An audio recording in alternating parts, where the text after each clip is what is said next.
So let us do one more problem based on trigonometric identities. This is also very simplest problem. Let us observe.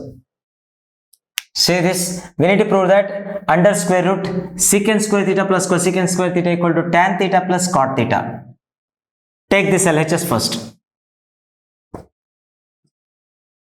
Under square root secant square theta plus cosecant square theta. Okay, we wrote it as it is. Now for our convenience, see why we need to convert this into tan and cot terms inside the square root. Why?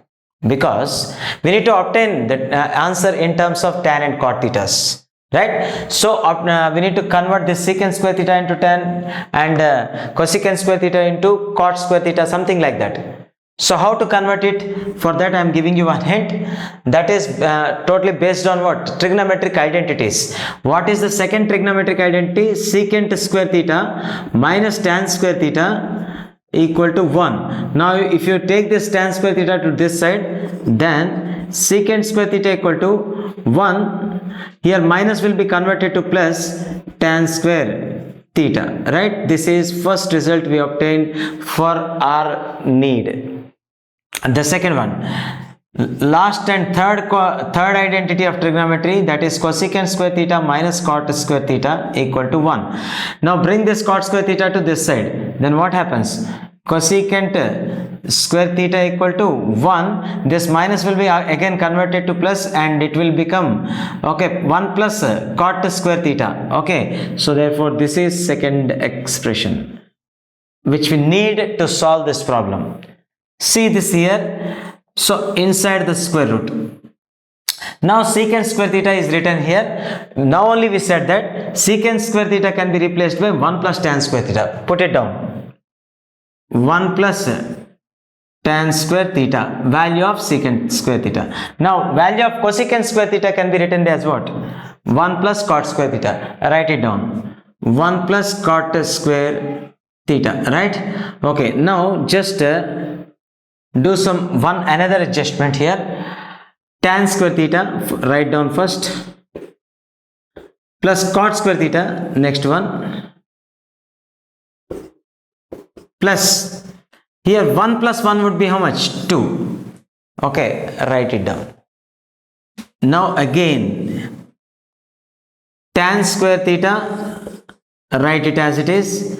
Cot square theta also write it as it is. Now 2. Again I want to tell you that here if you multiply any expression with tan theta into cot theta, okay, you multiply with both tan and cot ratios, then the expression remains unchanged, means the expression will be same, there will be no change, because let me show you here.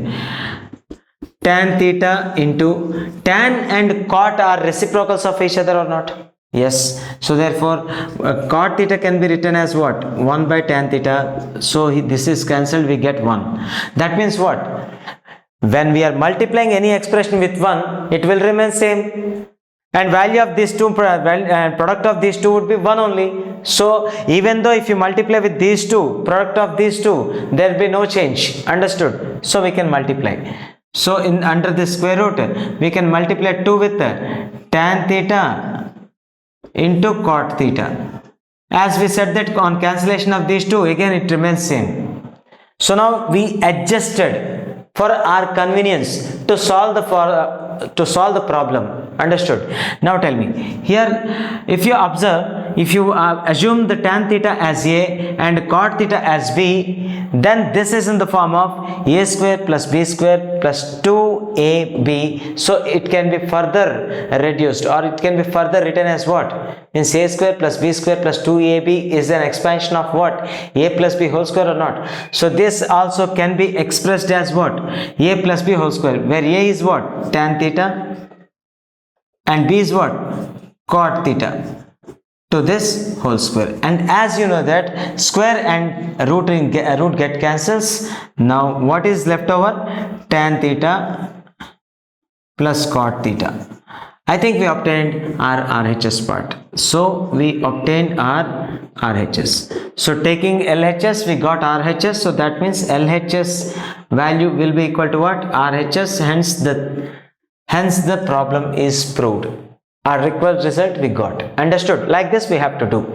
Anyways guys, this problem also is a board exam question of CBSE from 1991. Okay, so like this, so many questions are given in your textbooks, in your R.D. Sharma or in your Goyal Brothers, or for CBSE Das Gupta, whatever, in all the textbooks, lot of questions are given based on what? Trigonometric identities.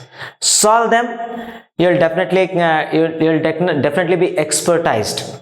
Understood? And one more thing, no one can be expertised in any sort of subjects without practice. In a long practice, you'll be get expertised in this. Understood? You'll get a good practice. So therefore, you can get a ability to solve any problem based on trigonometric identities only when you solve number of problems. So do that. Anyways, if you did not understand, or if you have any more doubts, or if you want any other topic you want me to explain, any other topic, then you can put them or mention them in the comment section. We'll definitely read the comment section and we'll answer you, and we'll try to make the videos based on your comments.